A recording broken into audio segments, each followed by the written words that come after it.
Subscribe कीजिए RC news YouTube channel को और दबाइए बेल आइकन को ताकि आपको हमारी वीडियोस मिले सबसे पहले। नमस्कार दोस्तों, अगर आप पृथ्वी शॉ को बेहतरीन खिलाड़ी मानते हैं तो इस वीडियो को दिल से लाइक करें। दोस्तों, जैसा कि आप सभी जानते हैं, भारत ऑस्ट्रेलिया के बीच T20 सीरीज 1-1 की बराबरी पर छूटी। फटाफट क्रिकेट के बाद अब टेस्ट क्रिकेट की बारी है। दोनों देशों के बीच 4 टेस्ट मैच की सीरीज का आगाज जल्द ही होने वाला है। टीम इंडिया ने आखिरी बार ऑस्ट्रेलिया दौरे पर किसी टेस्ट सीरीज में सबसे अच्छा प्रदर्शन 2003 से 2004 में किया था, जब सौरव गांगुली की अगुवाई में भारतीय टीम सीरीज 1-1 से ड्रॉ कराने में सफल रही थी। और टेस्ट सीरीज से पहले भारत और क्रिकेट ऑस्ट्रेलिया एकादश के बीच प्रैक्टिस मैच खेला जा रहा है। सिडनी क्रिकेट ग्राउंड पर मैच के दूसरे दिन भारत ने इस प्रैक्टिस मैच के दूसरे दिन के खेल में कुल 358 रन बनाए, जिसमें सबसे ज्यादा पृथ्वी शॉ ने 66 रनों की तूफानी पारी खेली। और अब भारत की बारी के बाद ऑस्ट्रेलिया एकादश ने दिन का खेल खत्म होने तक बिना किसी नुकसान के अपने खाते में 22 रन जोड़ लिए थे।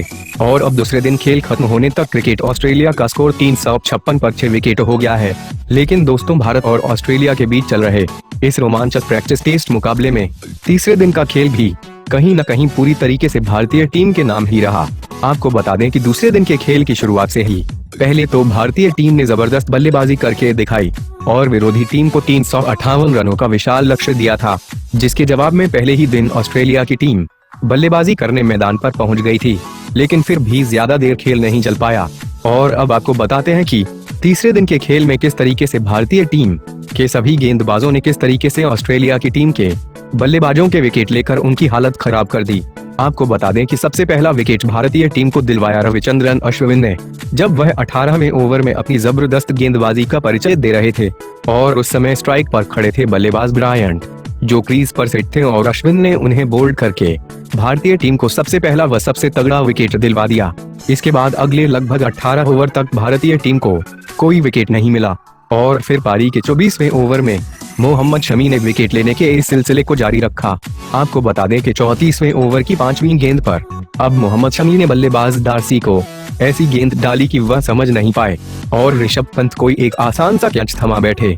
आपको बता दें कि डोर्सी 74 रन बनाकर क्रीज पर सेट थे, मगर मोहम्मद शमी गेंदबाजी ने भारतीय टीम को यह विकेट दिलवा दिया। उसके बाद फिर अगले 20 ओवर तक भारतीय टीम को कोई विकेट नसीब में नहीं मिला। लेकिन फिर उमेश यादव ने बल्लेबाज हिटमैन को फिर से स्विंग गेंद डाली, जिस पर वे ऋषभ पंत को एक आसान सा कैच थमा बैठे। लेकिन इसके बाद तो जैसे भारतीय टीम के लिए विकेट मिलने का सिलसिला पूरी तरीके से जारी रहा। और फिर अगला विकेट जल्द ही रविंद्र जडेजा ने भारतीय टीम को पारी के 61वें ओवर में ही दिलवा दिया। आपको बता दें, 61वें ओवर में जडेजा जब गेंदबाजी करवा रहे थे तो बल्लेबाज उपुल ने 1 रन चुराना चाहा, मगर रविचंद्रन अश्विन की शानदार थ्रो के आगे वे अपने घुटने टेक चुके थे और रन आउट हो गए थे। इसके बाद भारतीय टीम को ज्यादा इंतजार नहीं करना पड़ा और अगले ही ओवर में जब मोहम्मद शमी गेंदबाजी करवाने आए तो उन्होंने अपने धाकड़ गेंदबाजी का परिचय दिया और बल्लेबाज जे कार्टर, जो कि अर्धशतक के करीब थे, उनको क्लीन बोल्ड ही कर दिया। अब इसके बाद मोहम्मद शमी का तूफान ही नहीं रुका और उन्होंने अपने द्वारा डाले जा रहे पारी के 66वें ओवर में एक बार फिर से अपनी तूफानी गेंदबाजी को जारी रखा और इस ओवर की तीसरी गेंद पर बल्लेबाज मेरलू का विकेट दिलवा दिया। आपको बता दें कि यह गेंद इतनी तेज थी कि मरलू समझ नहीं पाए और एक बार फिर से वह पंत को आसान सा कैच थमा बैठे। दोस्तों, इस तरीके से तीसरे दिन के खेल में भारतीय टीम ने ऑस्ट्रेलियाई टीम के 6 सबसे अहम और बड़े विकेट चटका दिए हैं, जिसके बाद अब बस मैदान में कुछ टेल एंडर्स मौजूद है जो या तो जल्दी आउट होंगे या फिर भारतीय टीम को दूसरी पारी में छोटा सा लक्ष्य देकर अपने विकेट गंवाएंगे। लेकिन गौर करने वाली बात तो यह भी है कि ऋषभ पंत ने भी बराबर का प्रदर्शन किया और भारतीय टीम के लिए कई अहम कैच पकड़े, जिसके बाद से ही सब जगह उनकी तारीफ की जा रही है। साथ ही भारतीय टीम के गेंदबाज भी उम्मीदों पर उतने ज्यादा तो खरे नहीं उतरे, परंतु उन्हें अपना प्रदर्शन देने के लिए पूरी ताकत लगा दी। लेकिन दोस्तों, आप सभी को क्या लगता है, क्या ऋषभ पंत की इतनी शानदार विकेट कीपिंग के बाद क्या उन्हें वनडे में भी धोनी की जगह खेलने का मौका देना चाहिए या फिर नहीं? इसका जवाब कमेंट सेक्शन में जरूर दीजिए और इसी तरह की खबरों के लिए हमारे चैनल को सब्सक्राइब करें। आपको बता दें कि ऑस्ट्रेलियाई टीम के खिलाड़ियों ने मैदान पर आते ही ताबड़तोड़ बल्लेबाजी करनी शुरू कर दी और भारतीय गेंदबाजों की जमकर धुनाई भी करी। और देखते ही देखते ऑस्ट्रेलिया की टीम का स्कोर 100 के पार भी चला गया। लेकिन फिर उसी दौरान मैदान में भारतीय टीम के युवा और सबसे धाकड़ बल्लेबाज पृथ्वी शॉ के साथ एक ऐसा जानलेवा हादसा घट गया कि वह मरते मरते बच गए। दरअसल यह पूरा वाकया है पारी के 15वें ओवर का, जिसे डाल रहे थे रविचंद्रन अश्विन, और उस समय स्ट्राइक पर खड़े ऑस्ट्रेलियाई बल्लेबाज ने इस ओवर की चौथी गेंद पर एक बेहद बड़ा शॉट खेलने के लिए जोरदार शॉट मार दिया, जिसके बाद गेंद सीधा बाउंड्री की तरफ चली गई। और उस समय डीप मिड विकेट की बाउंड्री पर फील्डिंग कर रहे थे खिलाड़ी पृथ्वी शॉ, जिन्होंने इस शॉट को एक कैच के तौर पर पकड़ना चाहा, और इसी कोशिश में वे कुछ इस कदर बाउंड्री के बाहर जाकर अपने शरीर व टांग के बल गिरे कि उनका पैर पूरी तरीके से मुड़ गया। पृथ्वी शॉ को उस समय दर्द इतना ज्यादा हुआ कि वह चल भी नहीं पा रहे थे। दरअसल कैच की तरफ भागते हुए उनका पैर मुड़ गया, और जिसके कारण पैर में मोच आ गई।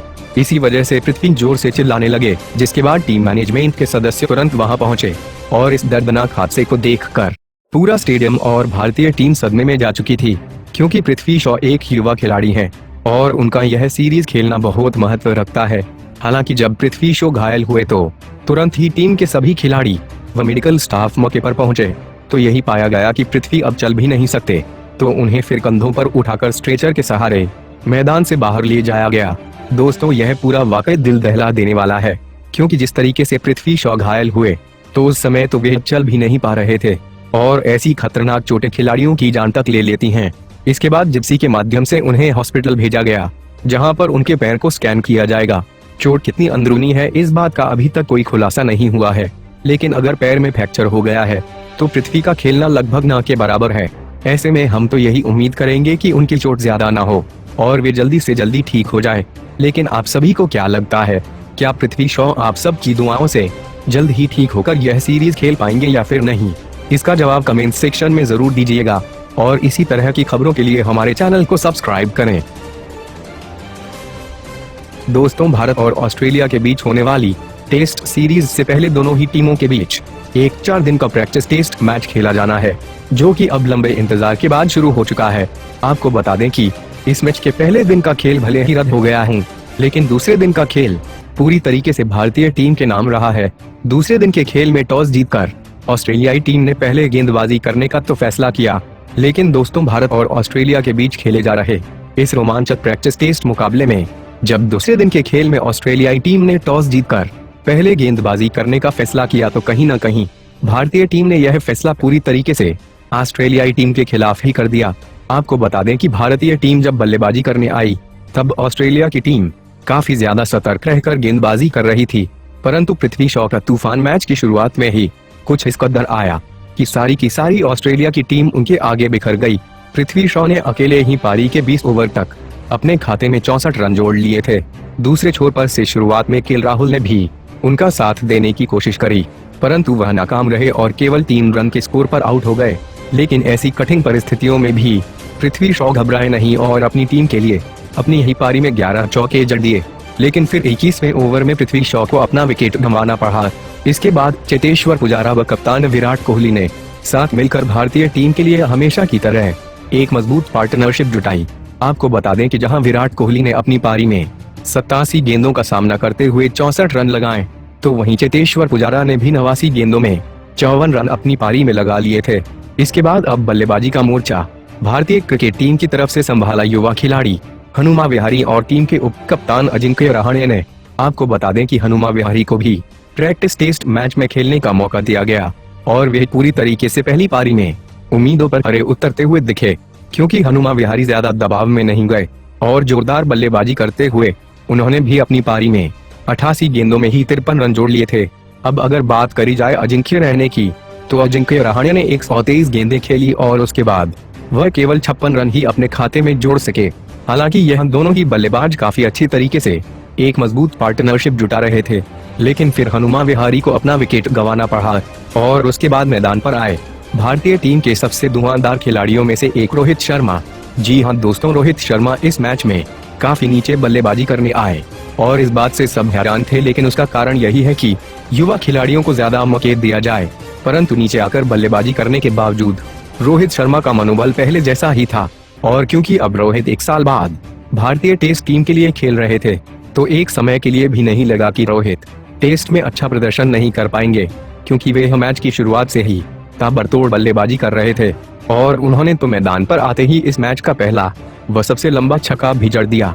लेकिन रोहित शर्मा का तूफान ही नहीं रुका और आने वाले कई ओवर में वे अपनी जोरदार पारी खेलते ही चले गए और एक ओवर में तो उन्होंने 3 चौके भी जड़ दिए थे।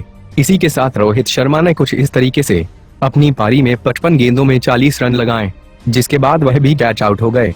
अब क्रीज पर भारतीय टीम के बल्लेबाजी के मोर्चे को संभालने आए थे ऋषभ पंत व रविचंद्रन अश्विन। इसके बाद अश्विन भी कुछ खास नहीं कर सके और 0 के स्कोर पर आउट हो गए। फिर बल्लेबाजी करने आए मोहम्मद शमी, जो बड़े शॉट लगाने के चक्कर में जल्द ही अपना विकेट गंवा बैठे। इसके बाद आखिरी विकेट उमेश यादव के रूप में गिरा। उमेश 1 रन चुराने के चक्कर में रन आउट हो गए। साथ ही ऋषभ पंत नॉट आउट रहे। लेकिन दोस्तों, रोहित शर्मा और पृथ्वी शॉ की खतरनाक बल्लेबाजी के बाद आप सभी को क्या लगता है, क्या रोहित को पृथ्वी के साथ ओपनिंग करनी चाहिए या नहीं? इसका जवाब कमेंट्स में जरूर दीजिएगा और इसी तरह की खबरों के लिए हमारे चैनल को सब्सक्राइब करें।